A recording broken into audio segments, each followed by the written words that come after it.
Alam mo ba kapatid, na may mga bagay palang kinatatakutan ang mga kalalakihan na sobrang in love sa taong mahal nila. Mga bagay na ayaw namin nangyayari o nagagawa kapag nasa loob kami ng maayos at matatag na relasyon. Kung interesado kang malaman kung ano yung mga bagay na kinatatakutan ng mga lalaking katulad natin, mga lalaking in love, mga lalaking gusto ka, well tara, pag-usapan natin yan.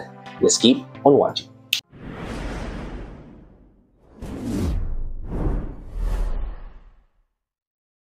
Hi, I'm Dario Pimo at gumagawa ako ng mga videos na katulad nito para matulungan ka na maging best version ng sarili mo at may bigay mo yung best self mo syempre sa taong mahal mo. Kaya kung bago ka pa lang dito sa channel ko, please consider liking this video. Hit the subscribe button and the notification bell para lagi kang updated sa mga videos na katulad nito na i-upload pa natin sa inaharap. Again kapatid, yung mga pag-uusapan natin dito ay yung mga bagay na natatakutan ng lalaking totoong nagmamahal, totoong in love, toong gustong manatili sa maayos at matatag na relasyon. Gusto kang mahalin habang buhay, gusto kang alagaan habang buhay. Ito yung tatlong bagay na kinatatakutan niyang mga yan. Una kapatid, yung mag-fail sa'yo. Mag-fail in the sense na hindi niya may bigay yung gusto. Hindi niya matupad yung mga pinangako niya sa'yo. Hindi niya magawa ng paraan na buhayin ng maayos yung pamilyang binubuo. Hindi niya ma-provide sa'yo yung dapat mong ma-receive sa kanya. Kapag ang isang lalaki, totoong nilama, takot yan na maramdaman yung pakiramdam na nag-fail siya sa'yo. Kaya gagawin niya ang lahat para hindi yan mangyari. Papasukin niya ang lahat na dapat pasukin. Tatrabahuhin niya ang lahat na dapat trabahuhin para maiparamdam sa'yo na handa niya pa rin gawin lahat para sa'yo. Pero ika nga nila, di ba? Lahat ng taong perfect. Lahat tayo dadaan sa failure, di ba? Kaya kung yung taong pinili mo ngayon ay hindi niya maibigay ang lahat sa'yo, huwag mo pa rin siyang bitawan kapatid. Kaya mo nga napapansin na natatakot siyang mag-fail sa'yo dahil ayaw kanyang mawala sa kanya. Kaya be a woman din kapatid. Susuportahan siya pag nag-fail siya. Nandyan sa tabi niya kapag kailangan kanya. Dahil yan yung mga bagay na ayaw nararamdaman ng mga totoong nagmamahal. Okay? Proceed tayo sa ikalawa, which is yung ma-reject mo. Yes.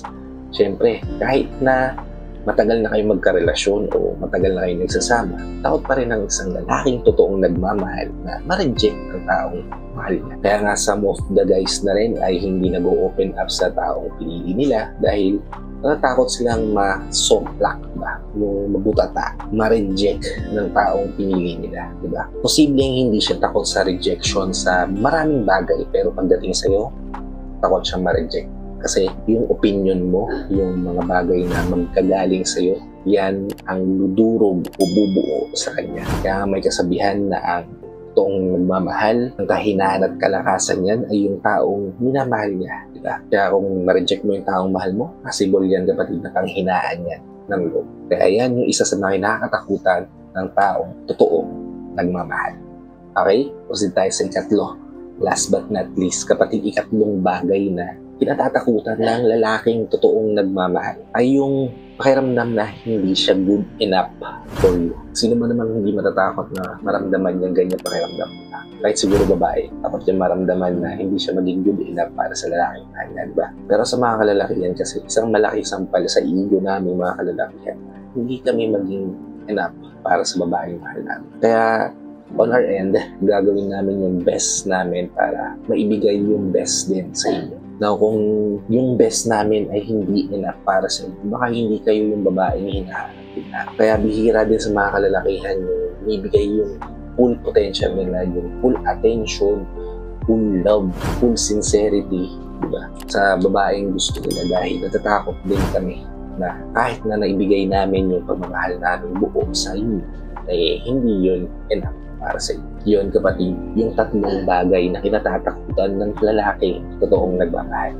Kung ganito ang napapansin mo sa taong nakapaligid sa'yo, sa taong mahal mo, natakot siya sa mga tatlong bagay na to. Ibig sabihin ng kapatid, mahal ka niya, mahalaga ka para sa kanya, at look forward siya na makasama ka sa mahabang panahon.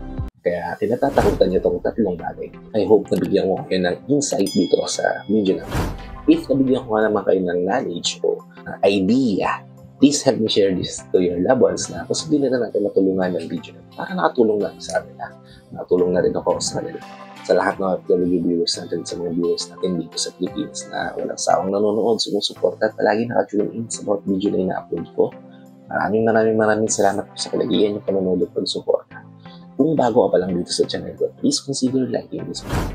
Hit the subscribe button and the notification bell para lagi kang updated sa mga videos na tulad nito na i-upload pa natin sa lahat. So, hanggang dito na lang mga kapatid. Maraming salamat ulit sa panonood and to see you all on my next vlog.